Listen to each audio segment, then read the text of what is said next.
Hello বন্ধুরা, সবাই কেমন আছেন? আশা করি সবাই খুব ভালো আছেন। আমিও খুব ভালো আছি। আজ আপনাদের জন্য খুব সুন্দর সিম্পল একটা রেমেডি নিয়ে এসেছি, যেটা চুলকে গোড়া থেকে কালো করবে, চুল পড়া বন্ধ করবে, চুলের কালারও হবে। তো আজকে একটা শ্যাম্পু বানিয়ে দেখাবো, একদম ভেষজ উপায়, যেটা করলে চুলের কোনো ক্ষতি তো হবে না, চুলকে একদম গোড়া থেকে পরিষ্কার হবে।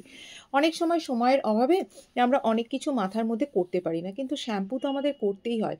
আর সেই শ্যাম্পু যদি হোমমেড উপায় তৈরি হয় তাহলে কেমন হয়? আজকে একদম হোমমেড উপায় শ্যাম্পু বানিয়ে দেখাবো, যেটা চুলের কোনো ক্ষতি করবে না, এবং এই শ্যাম্পু আপনারা তৈরি করে রেখেও দিতে পারবেন। মোটামুটি সপ্তাহখানেক এর জন্য তো খুব ভালোই থাকবে। তবে আমি এটা গরম করে করিনি। যদি এই সমস্ত আমি করতে করতে আপনাদেরকে বলে দেবো, ইনগ্রিডিয়েন্টসগুলোকে যদি ফুটিয়ে রাখা যায় তাহলে অনেক দিন পর্যন্ত স্টোর করে রাখা যাবে।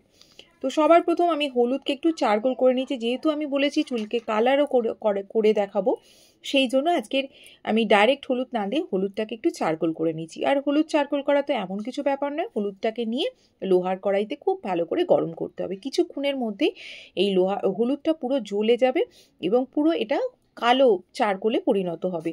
এই চারকোলটা কিন্তু অনেক কিছু উপকারে আমাদের লাগবে। এই চারকোল রেডি করে আপনারা তৈরি করে রেখে দিতে পারেন স্টোর করে, এবং যে সমস্ত জায়গায় সাদা সাদা চুল হয়ে আছে সেগুলো বেরোতে যাচ্ছেন বাইরে কোথাও, তখন রুট টাচ আপ হিসাবে একটু অ্যালোভেরা জেলের সাথে সেই সব জায়গাগুলোতে লাগিয়ে দিলে খুব ভালো, এবং সেটা হাতেও উঠে আসবে না। তাছাড়াও আপনারা এই চারকোলটা দিয়ে ফেস ওয়াশের কাজেও লাগাতে পারেন, সেগুলো পরে আপনাদেরকে অন্য সময় শেয়ার করব। এবার যেহেতু শ্যাম্পুর সাথে আজকে এমন কিছু ইনগ্রিডিয়েন্টস দিয়ে শ্যাম্পুটা বানাবো যেটা আমাদের চুলকে গোড়া থেকে শক্ত ও কালো করবে। তো সবার প্রথম নিয়ে নিয়েছি আমলকির গুঁড়ো। আপনারা এখানে বাজারজাত যে কোনো আমলকির গুঁড়ো ইউজ করতে পারেন। এই আমলকি কিন্তু প্রচুর পরিমাণে ভিটামিন সি, যা আমাদের চুলকে গোড়া থেকে কালো করতে, চুল পড়া বন্ধ করতে এবং চুলের গোড়া শক্ত করতে সাহায্য করে। এই ভিটামিন সি আমাদের চুলকে যেমন সুন্দরও রাখে, কিন্তু আপনারা একটু খেয়াল করবেন যে আমলকির বেশি ব্যবহারে চুল অনেক সময় রুক্ষ হয়ে যায়। সেই জন্য মাঝে মাঝে একটু অ্যালোভেরা জেলও ইউজ করতে পারেন, তাহলেও কিন্তু ন্যাচারালভাবে চুল সিল্কি সফট ও সুন্দর হবে। তো আমি এখানে পরিমাণটা 2 চামচ করে নিচ্ছি। আপনারা পরিমাণ কম বেশি করতেই পারেন, কোনো অসুবিধা হবে না। এবার রিঠার গুঁড়ো, রিঠা আমি এখানে গুঁড়ো ইউজ করছি। আপনারা গোটা রিঠা বাজার থেকে কিনে নিয়ে এসে এই আমলকি, রিঠা আর শিকাকাই দিয়েই তো আজকে মূলত শ্যাম্পুটা বানাবো। এটা আপনারা গোটা ফল হিসাবেও পেতে পারেন, মানে তৈরি করতে পারেন। সেটা করতে হবে, আগের দিন রাত্রিবেলা একটু গরম জল দিয়ে ভিজিয়ে রাখবেন, তার পরের দিন খুব ভালো করে চটকে নিয়ে এই আমলকি, এই রিঠা, আমলকি আর শিকাকাইয়ের ভিতরে যে সিডগুলো থাকে না, ওগুলোকে আপনাদের ফেলে দিতে হবে।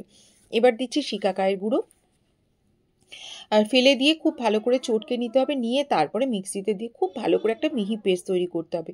তো আমলা, রিঠা, শিকাকাই কিন্তু আমাদের চুলের জন্য ভীষণ ভালো শ্যাম্পু তৈরি করার জন্য। আর এইভাবে যদি আপনারা শ্যাম্পু করেন তাহলে চুলের কোনো সমস্যা থাকবেই না। কিছুদিনের মধ্যে চুলের যাবতীয় সমস্যা আপনাদের দূর হয়ে যাবে, এটা কথা দিলাম। আর এর সাথে আপনারা আরও অনেক কিছু ইউজ করতে পারেন। এর সাথে আপনারা মেথির গুঁড়ো ইউজ করতে পারেন, সেটাও কিন্তু খুব ভালো কাজ দেয়। মেথিও কিন্তু আমাদের চুলের জন্য ভীষণ ভালো। রিঠার পরিমাণটা একটু বেশি নেবেন, যাতে একটু মাথায় ফেনা, যেহেতু শ্যাম্পু তো একটু ফেনা না হলে ঠিক ভালো লাগবে না। তো এখানে আমি আমলা, রিঠা, শিকাকাই তিনটেরই গুঁড়ো ইউজ করছি। একটু রিঠাটার পরিমাণ বেশি নিলাম। এবার একটু শিকাকাইও আমি এখানে গুঁড়ো ইউজ করছি। শিকাকাইকে আবার চুলের রাজা বলা যায়, চুলের ডক্টর বলতে পারেন। রাজা বলবো না, ভুল হয়ে গেল, চুলের ডক্টর। মানে যাবতীয় সমস্যা আপনাদের এই শিকাকাই দূর করতে পারে। চুল রুক্ষ হয়ে যাচ্ছে, চুলের ডগা ভেঙে পড়ছে, যদি কন্টিনিউ আপনারা এরকমভাবে শ্যাম্পু বানান তাহলে কিন্তু কিছু দিনের মধ্যে এই সমস্ত সমস্যা থেকে আপনারা দূর হতে পারবেন। তো দেখতেই পাচ্ছেন আমি এই আমলা 2 চামচের মতো, রিঠা একটু বেশি নিয়েছি 3 থেকে 4 চামচ, আর শিকাকাই ওই 2 থেকে 3 চামচের মতো। পরিমাণটা আমি আপনাদেরকে আবার বলছি, কম বেশি করতেই পারেন, কোনো অসুবিধা হবে না। এবার সবকটা উপাদানকে খুব ভালো করে শুকনো অবস্থাতেই মিশিয়ে নিচ্ছি। এবার আমি আপনাদেরকে কিছু কথা বলি, সেটা হচ্ছে যে এটা তো আমি এমনি জল দিয়ে ভিজিয়ে রাখবো রাত্রিবেলায়, যে কটা যা যা জিনিস দিচ্ছি পরের দিনের জন্য, পরের দিন আবার এই অবস্থাতেই মাখবো। যদি আপনারা এটাকে স্টোর করতে চান তাহলে কি করবেন, এই জিনিসগুলোকেই যা যা দেখাচ্ছি সবকেই ফোটাতে হবে। টকবক করে গরম জলে, গরম অবস্থায় ভালো করে ফুটিয়ে একদম সুন্দর করে একটা পেস্ট, মানে ফোটানোর পরে যখন জলটা একটু কমে আসবে, একটু পরিমাণটা আবার একটু বেশি দিতে হবে। জলের পরিমাণ যখন কমে আসবে তখন ওটা কিন্তু আপনারা স্টোর করে রাখতে পারবেন বেশ কিছু দিনের জন্য। যেহেতু আমি আজকে মানে কাঁচা অবস্থাতেই রাত্রে ভিজাবো, সেটাকে আর ফোটাবো না, তো সেই জন্য আমি এটা আপনাদেরকে বলে দিলাম। এই জিনিসটা কিন্তু খুব বেশি দিন স্টোর করা যাবে না। এবার আমি একটা জিনিস মেশাচ্ছি, যেটা হচ্ছে আমাদের চুলকে কালার করতে সাহায্য করবে, সেটা হচ্ছে হেনা।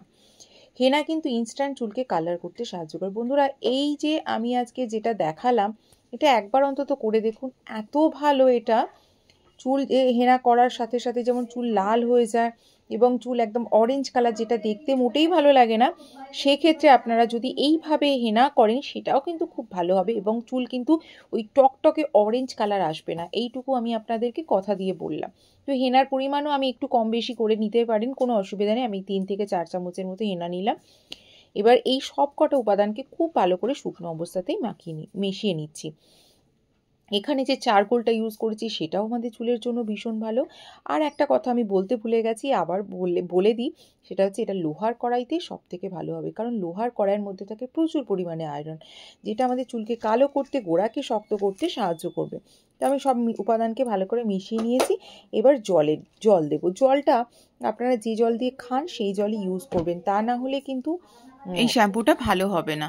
তো আপনারা জলের পরিমাণটাও বলি, জলের পরিমাণটা খুব বেশি পাতলাও করবেন না, আবার খুব বেশি ঘনও হবে না, মানে এমন ঘন হবে না যাতে আমাদের মাখতে অসুবিধা। আমি দেখিয়ে দেবো। আর যেটা এখন একটু পাতলা অবস্থাতেই রাখতে হবে, কারণ এটা তো রাতে, যেহেতু আমি করছি এটা রাতের বেলায় ভিজিয়ে রাখছি, পরের দিন সকালবেলা এটাকে ইউজ করব। তো সবকটা উপাদানকে নিয়ে নিয়েছি, এবার খুব ভালো করে মিক্স করে নিচ্ছি যাতে কোনো লাম বা ডালা না থাকে। থাকলেও কোনো অসুবিধা নেই, কারণ পরের দিন এটা যখন সারা রাত ভিজবে এটা হয়ে যাবে। তো দেখতেই পাচ্ছেন ওপরে এরকম ফেনা ফেনা হয়েছে। এই ফেনাটা মূলত রিঠার জন্য হয়েছে। তো এইভাবে আপনারা যদি শ্যাম্পু বানিয়ে রেখেও দেন তাহলেও কিন্তু খুব ভালো কাজে দেবে। আর এটা কারা কারা মাখতে পারে, এই শ্যাম্পু আপনারা ছেলে মেয়ে ছোট বড় বাচ্চাদের পর্যন্ত ইউজ করতে পারেন। তো দেখুন আমি সারা রাতের জন্য ছেড়ে দিচ্ছি, আমি পরের দিন সকালবেলা কেমন হয়েছে আপনাদেরকে দেখাবো। তো পরের দিন দেখতেই পাবেন। এই দেখুন পরের দিন আমি দেখাচ্ছি এই কালারগুলো, কালোর যে চারপাশ থেকে যে কালো এগুলো ছাড়ছে, এটা হচ্ছে আয়রনের সঙ্গে আমলকির যে আছে রিয়াকশানে, আমলকির রিয়াকশানে এই কালারটা হচ্ছে, এবং এটা এতটাই ভালো। হাত দিয়ে যদি মাখেন হাতেও কিন্তু কালো রং এসে যাবে, আঙুলগুলোতে পুরো কালো হয়ে যাবে, যেটা ভালো লাগবে না। সেই জন্য যদি আপনারা এই শ্যাম্পু মাখেন হাতে অবশ্যই গ্লাভস পরে করবেন। তো এইভাবে যেটা বলছিলাম, ছেলে মেয়ে ছোট বড় সবাই মাখতে পারে। এই শ্যাম্পু আপনারা তৈরি করেও রাখতে পারেন। আর এটা ভীষণই ভালো, চুলের কোনো ক্ষতি করবে না। তবে খুব বেশি যে ফেনা, মানে নর্মাল বাজারজাত শ্যাম্পু দিলে যে ফেনা হয় সেই ফেনাও কিন্তু হবে না, কিন্তু চুল ক্লিন হয়ে যাবে, পরিষ্কার হয়ে যাবে। যদি ফেনা চান এর সাথে একটু শ্যাম্পু মিশিয়ে নিতে পারেন। এখানেই শেষ করছি।